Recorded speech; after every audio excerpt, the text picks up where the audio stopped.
everybody, welcome back. It is Friday, awesome 80s weekend, my favorite time of the day because Noble McIntyre from McIntyre Law is back. Thanks for having me. In the house. You were gone last week. How'd Jeremy? I was. I did. How'd Jeremy do? Jeremy was awesome. Well, good. We talked about all kinds of 80s things. He knows 80s stuff, and he likes music. Yes. So, yeah, he has his own little turntable at his house. Oh, nice. Yep. I'll have to ask him what kind it is because I got a new one recently, too, myself. What kind is yours?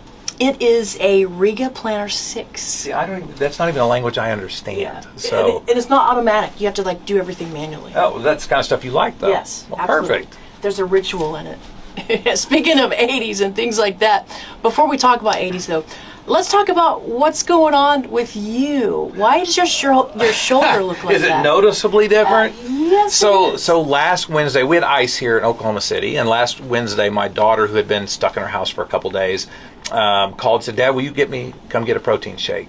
And I said, "Yes, I'll come get you." And so I went and got her, and she wanted to go get the shake. And when I went back, she wanted to show me something in her house, and she went to get out of my vehicle holding her drink. I said, "Don't get out holding your drink. You're going to slip and fall on the ice. Give me the drink." And so I got out holding the drink, and I promptly slipped and fell, and I knew I was hurt. You remember when I talked about how you break your elbows if your hands are in your pocket on a cold day? Yes, I was going to say. I said, I think I broke my elbow, and I said, I think I broke my shoulder, because I landed on my elbow, and that humerus bone is the bone from your elbow to your shoulder. It wasn't very humorous to me. It drove it right up into my shoulder, Ooh. And so I called a doctor friend, and I said, I think I broke my elbow, and I broke my shoulder. And he said, do you want to come in? I said, well, this is 4 o'clock on Wednesday, and I was flying out the next morning. I said, no, I'll come when I get back. So I flew to New Orleans for 2 days, and from there to Florida. So yesterday I went in the morning, and I got to show you this x-ray. I already showed you. Wow. Your shoulder is not supposed to look like this.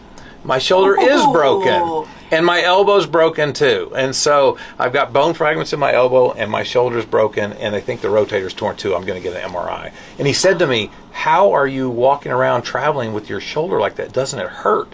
I said, well, yeah, it hurts, but it's not heart surgery hurt, because remember, I had open heart surgery this last year.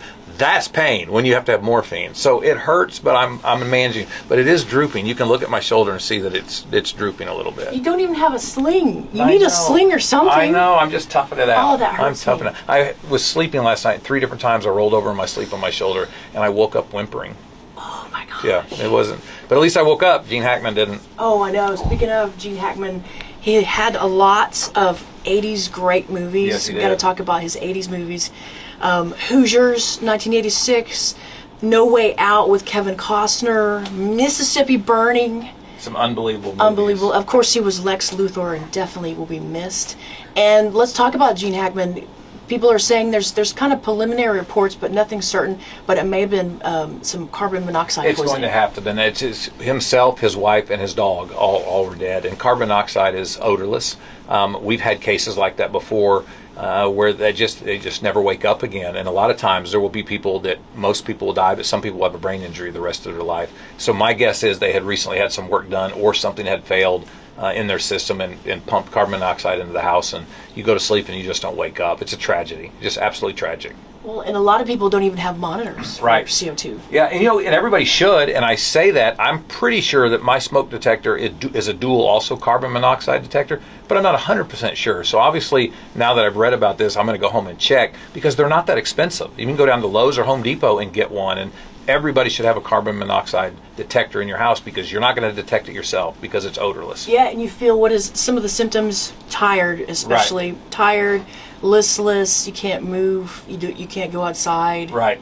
And so You can't even get up, and then you just lay there and then pass away. yeah, what a tragedy. He was in his 90s.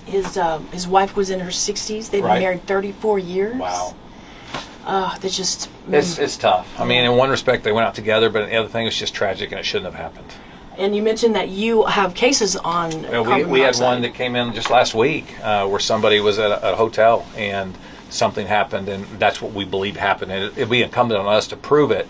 They didn't pass away. They have a brain injury, so we'll see how that case goes. So how would you prove something like that? Well, you can go in and you can do autopsy on the body, or you can test the body and see if in the body, if in the blood, if there's high levels of carbon monoxide, and then you'll go back to that unit and see if there's, because whatever is doing it is still doing it unless it's been repaired.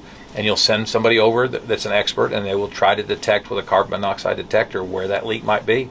And ultimately, who's responsible?